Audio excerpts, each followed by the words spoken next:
Very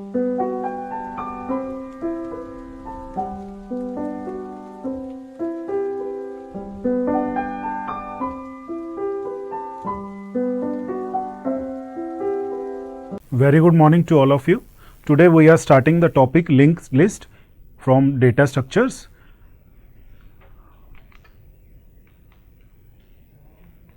The contents which we'll cover today includes introduction to linked list. This will be the very first topic which we'll cover today. Then array versus linked list, the difference, the disadvantages of array which will overcome in the linked list data structure. Then we'll cover different operations on linked list. These are the few operations which are available on the screen. So these are the operations which we'll cover today, their pseudocode, their algorithm and their explanation. The types of linked list, will cover three types of linked list. Very first is singly linked list. It is also called as a linear linked list. Then doubly linked list, and the third one is circular linked list. So these three topics which we'll cover today under types of linked list, and at last we'll use linked list as an abstract data type. The linked list, how it work as a ADT. So we'll start with the introduction to the linked list. A linked list is a data structure which can change during execution. So this is the difference between array and linked list. We can change the size of a linked list data structure at runtime. We can decrease the size or we can increase the size. It depends upon the requirement of the user. So it is a dynamic kind of a data structure. The size is not fixed at the compile time. It can be changed at runtime. So as you see here, successive elements are connected by the pointers. So this is the main thing, the use of pointers. Pointers are used in the linked list, and the last element always point to the null. Null means there is nothing stored at that particular location. So if there are three nodes in a linked list, the last pointer will point to the null. The linked list can grow or shrink in the size during execution of a program. As I already told, it depends upon the requirement of the user. So we can either increase the size of the linked list or we can decrease the size of the linked list. It can be made just as long as required. You just need to take some memory nodes from pool of memory and you can add it into the linked list. Even it does not waste any memory space, because once the information is deleted from the linked list, that node becomes free. So this is the introduction of linked list. Now you can see here in this diagram, there is a head pointer. Sometimes it is called as a start pointer, sometimes it is called as a head pointer. So there are three nodes. This particular part is called as info part. This is info part of a node. This is next part. This is the next pointer part of the node. So the next pointer points to the next node available in the linked list. The information stored here is A. This is the data item which is stored here. So this is another data item, you can see. This is another data item. So three items are stored in this particular linked list. The head pointer always points to the first node in the linked list. So there are three nodes here, three nodes in this linked list. So it is a singly simple linear linked list, and the last pointer points to null position. This is null position. It means this third node's next pointer field will not point to any another node. We can add nodes at the beginning of the linked list, we can add node at the end of the linked list, or we can add node in between any location of the linked list. So these are the few basic points under introduction of linked list. Now you can read out here, it is an alternative approach for maintaining an array of elements. So in array we maintain in a sequential fashion, but it is an alternative approach. In alternative approach we can maintain array in a dynamic fashion. Rather than allocating one large group, we allocate elements as needed. So it depends upon our requirement, how we can add the elements, how we can delete the elements, how many elements we want to add or how many elements we want to delete, and at what location, either at the beginning or in between or at the end of the linked list. So but you need to keep track of a linked list by the help of start pointer or head pointer, which is the starting pointer, and one I already told you is the next pointer. This next pointer always points to the next node in the linked list. So linked list provide flexibility in allowing the items to be rearranged efficiently. So the point efficiently here means we can organize the item in an efficient way. It will save our space as well as it will save our time during insertion of an element or during deletion of an element. So, we will cover all these operations today in this lecture. Now, there is a very important concept, the difference between arrays and linked list. Linked list is an advanced type of array. It is a dynamic data structure, but arrays are suitable for inserting or deleting an element only at the end. But in linked list, we can insert element either at the beginning or in between or at the end. It randomly access the element, but here we can access the element depending upon the requirement of the application. The searching arrays are suitable for searching the list for a particular value only, but we in linked list we can search for a value, we can search for an element. Linked list can help us to insert elements at any location, it helps us to delete an element from any location. The applications where sequential access is required, at those places it can be used, and in situations where the number of elements cannot be predicted beforehand. It means we at the beginning of the application we are not aware in advance that how many elements will be inserted at runtime. So, but it is a, you can say it is a compile time allocation of memory. It is a runtime allocation of memory. So, at compile time if you fix the size of array, then at runtime you cannot change the size of array, but in linked list you can change the size at runtime. This is the difference. Now, limitations of array I will explain you. An array has a limited number of elements because the size is fixed at the compile time only. The disadvantages of array when they are used as a storage data structure. When they are used as a storage data structure means slow searching in unordered array. This is the first point. This is the first disadvantage of array. The search operation is very slow. Slow insertion in ordered array. This is the second point. If the array is ordered, then insertion is slow, but if the array is unordered, then searching is slow. These are the two disadvantages of array. Third means the size is fixed, not changed dynamically or at runtime. This is the third part of limitation of array, but linked list solve most of these problems. I cannot say it can solve all problems of array, but it solve some or most of the problems of array. Linked lists are general purpose storage data structures and they are versatile in nature. So, they are much better to use, but there is a limitation in linked list as well that I will cover at the end of this lecture. Now, we come to the programming part, the basic node implementation. How we can implement a linked list? I am writing three concepts here. Number one, structures. Number two, pointers. And number three, arrays. So, these three are the concepts which are required to implement a linked list. We are defining a node. This is the name of the node. You can write it with any name. You can use any name for this particular node, but I have chosen it as a node. This is a kind of a structure which contain two items. It is a heterogeneous data structure. It is storing one as an integer element named as data.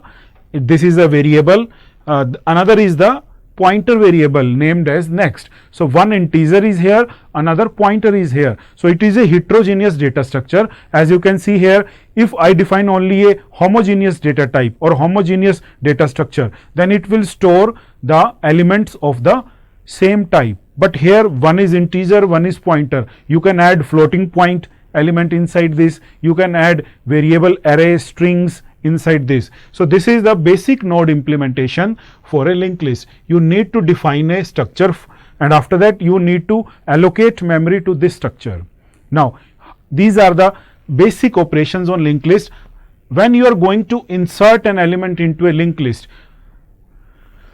when element is inserted, there are three possibilities. Either you can insert at the beginning of the linked list, then only one next pointer needs to be modified, that is the head pointer or the start pointer. You need to just change the location of this pointer and the new node which is inserted point to the previous first element. I will show you in the next slide with the help of animation that how we can insert at the beginning of the linked list. The second case arise here is when a node is added at the end of the linked list. So the next pointer needed to be modified here. The next pointer need to be modified. Note this point. The new node will be inserted at the last. So the previous last node will become the second last node at this time, and the last node which is inserted points to null.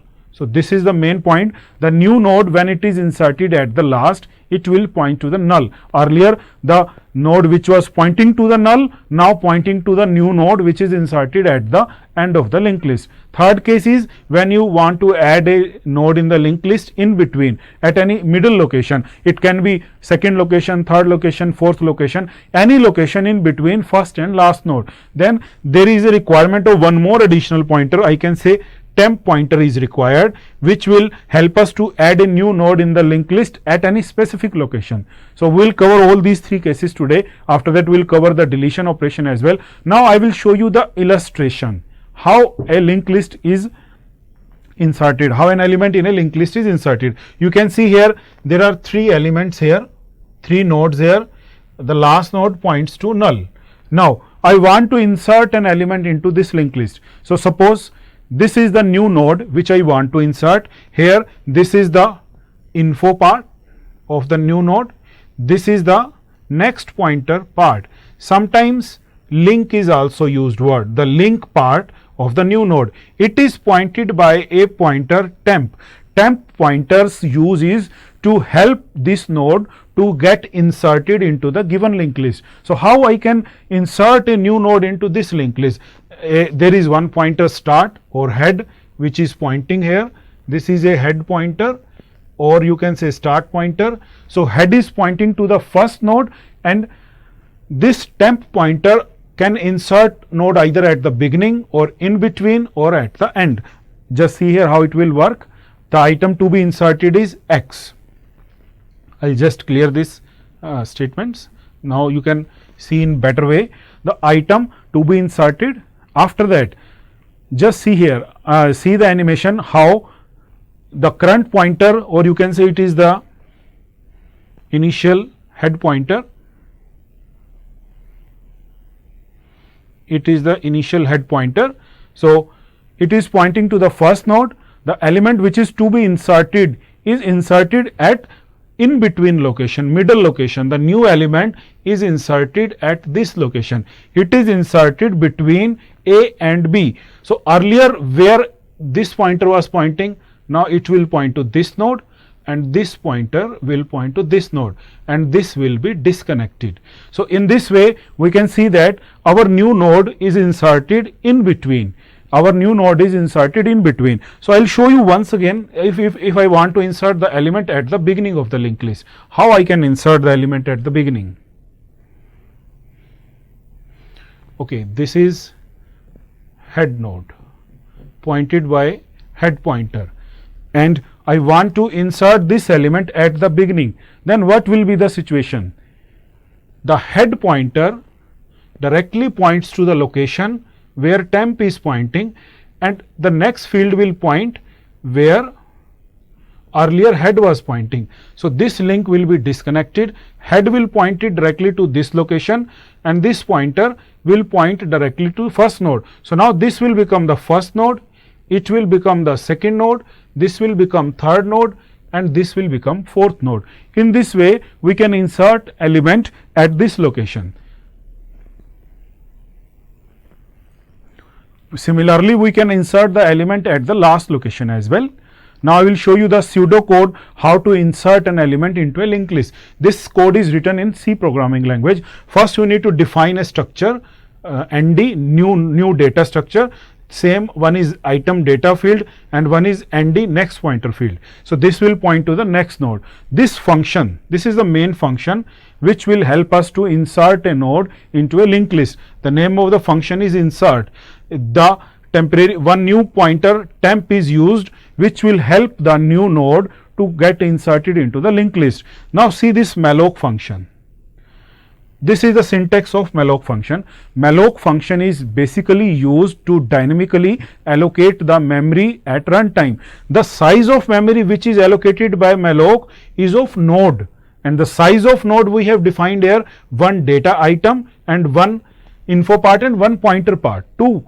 So these two elements will get allocated memory by this malloc function, and this is a pointer part. So it will be stored in the temp variable. The temp variable will store the allocated memory, and this temp's next pointer, the pointer, this is the next pointer, it will point to that location where earlier the current pointer was pointing, and current pointer will point to next temp.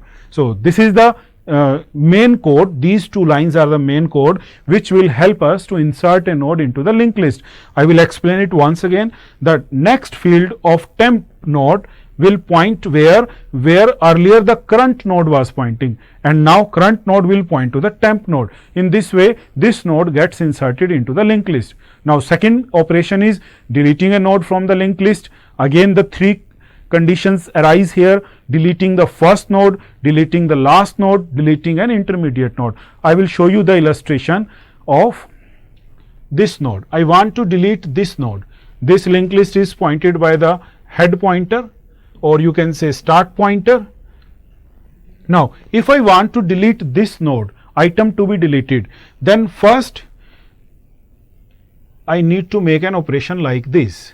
These two pointers will be disconnected and a new pointer will get connected, but this node will be pointed by a variable pointer temp. So temp will take out this node out of the memory, and it will add it to the pool of memory by the help of free function. So I will explain you once again in the animated way how this operation can be performed. So now you can see in a better way. So the current pointer, or you can say head pointer, or you can say it can be written with any name, the start pointer, or you can write it as a head pointer. So this node is to be removed. So it will be taken with the help of a temp pointer, and then the pointer which earlier was pointing here now directly point to the location to C. So in this way node B is deleted from the linked list, and then temp becomes free. Now this is the pseudo code. You can see here temp will point to that location where earlier next field of current pointer was pointing, and current next is pointing to the temp next. And now last, this is the function free temp. This function basically is deallocate memory. The malloc function, as there you know, malloc and free, there are two functions. It allocates the memory, malloc function, and free function deallocates the memory. So these are the two functions which helps to dynamically increase or decrease the size of the linked list. The main two statements here will remove the node from the linked list. In nutshell, we can say that during insertion or for insertion, a record is created holding the new item, means a new node is allocated and the info is stored in the info part of the new node. The next pointer of the new record is set to the link to it, to the item which is to follow it in the list. The next pointer of the item which is to precede it must be modified to point to the new item. So in this way, during insertion these three operations will be performed. During deletion, the next pointer of the item immediately preceding the one to be deleted is altered. So the item which is next to the node which is to be deleted is altered, and the we made to point to the item followed by the deleted item. So these are the two operations, insertion and deletion. Now traversing a linked list, this is the another operation. By the help of this operation, we can search an element in a linked list, we can print an element in a linked list. So once the linked list has been constructed and head points to the first node of the list, then follow the pointers, the next pointer which points to the next node in the linked list. We need to follow the pointer, display. Now once the node is visited, either you can display the content or you can take print function to print the content on the screen, which item is traversed right now. Then the next pointer movement will be stopped when you reach to the null pointer. So the next pointer will be stopped at the last location. The null pointer indicates that we reach to the last node in the linked list. Now, types of linked list. As I already told in the content part, there are three types of linked list. One we just covered now, that is a singly linear linked list or a simple linear list. So, this is the simple linear list. This is the head pointer which is pointing to the first node, and at last node there is a null pointer. We have covered three different operations on this particular linked list, either insert operation. Under insert there were three operations: insertion at the beginning, insertion in between, or insertion at the last. Second operation was deleting a node from a linked list. Either we can delete from the beginning, or we can delete the node from the last of the linked list, or we can delete the node in between the linked list. So, now second type of linked list, circular.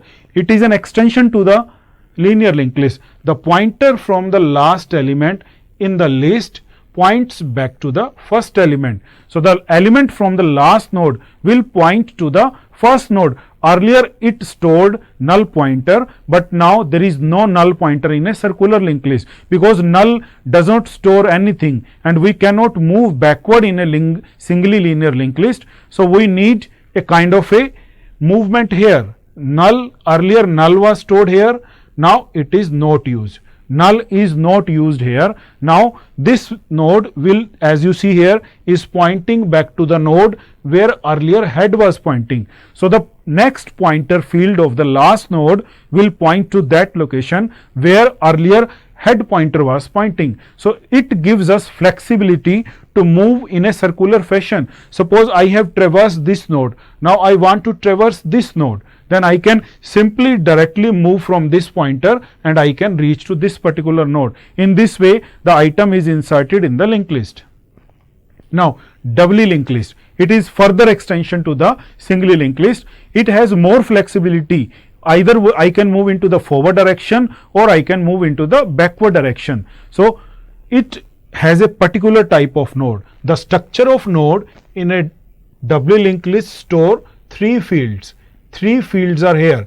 This is backward pointer, this is forward pointer, and this is info field. In doubly linked list there are three fields. As you see in the diagram below, there are two pointers. One is head pointer, another is tail pointer. So, I can start accessing the linked list either from this side or from this side. So, that is another flexibility. And second advantage of doubly linked list is that I can move at any location, either in forward direction, backward direction. I can move in any direction at any location. Suppose I am at node B. Now, I again want to access node A. So, I will use this backward pointer. I will use this one. So, if I am at node C and I want to go to node B, then I will use this backward pointer. So, this will help me to move in the both direction, either forward or backward. Now, before moving to that, I will show you one example here.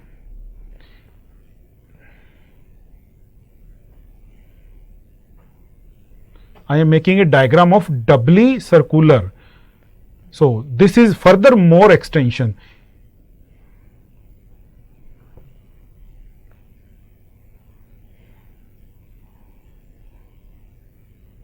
So, I have made a diagram where 1 and 2, these two information are stored. So, you can see here, this is a doubly circular linked list. Two pointers will be available. This is head pointer and this is tail pointer. So, there are two pointers, one is head pointer, another is tail pointer. So, this head pointer will help to move in this direction, the tail pointer will help to move in this direction. Again, it does not have any null pointer because it is a circular linked list. So, it does not have any null pointer, as well as it is a doubly linked list. So, it has the facility or flexibility to move either in the forward direction or to move in the backward direction. So, this is the advantage of doubly circular linked list, but the complexity of program will increase because now we are implementing more constructs in this particular linked list. So, now we are coming to our last topic, linked list as an abstract data type. So, now the linked list as an abstract data type means, first of all, what is an abstract data type? Sometimes we will use the word ADT. This is the abbreviation of abstract data type. We use the word as an ADT. So why linked list works as an abstract data type? The reason is, first of all, I will explain what is an abstract data type. It is a data type defined by the user, typically more complex than simple data type like integer or float. I have taken a structure here to define a node. So this is abstract structure data type. So it is defined by the user. Now what is the meaning of word abstract? A general meaning of abstract is hidden. The implementation part is hidden from the end user because details of implementation are hidden. So when you do some operations on a linked list, either you can say insert operation or you say delete operation, you just need to call a function. As you see here, you just call a function, and after that there is no further insights of the function will be known to the end user, because details of how the list is implemented or how the insert function is written is no longer required. So I want to say that in abstract data type, the internal execution details are hidden from the end user. We just simply call a function and take the output. That is why linked list is called as an abstract data type. So I hope you are able to understand what is a linked list. It is a dynamic data structure. I will summarize the points which I covered today. A linked list is much better than array, but it has more complex programming because it uses pointers. In array there is no such use of pointers is required. Here there is very careful handling of pointer is required. If we put a pointer at the wrong position, then maybe we will lose the complete linked list from our hand. So this is a disadvantage, but if you are good at pointers part, you can easily make pointers use in C programming language, then it is very beneficial to use linked list as compared to array. The major advantage of linked list is that it is a dynamic data structure. You can increase the size of data structure, you can decrease the size of data structure at runtime. Second advantage is you can either insert element at any location in linked list, but in array there is a limitation. You can insert only at the end. So these are the few important points which you need to note down, and finally I will show you the references if you want to go in further detail. This is the list of references you can refer where you can see further details on this particular linked list. So thank you everybody. Thank you.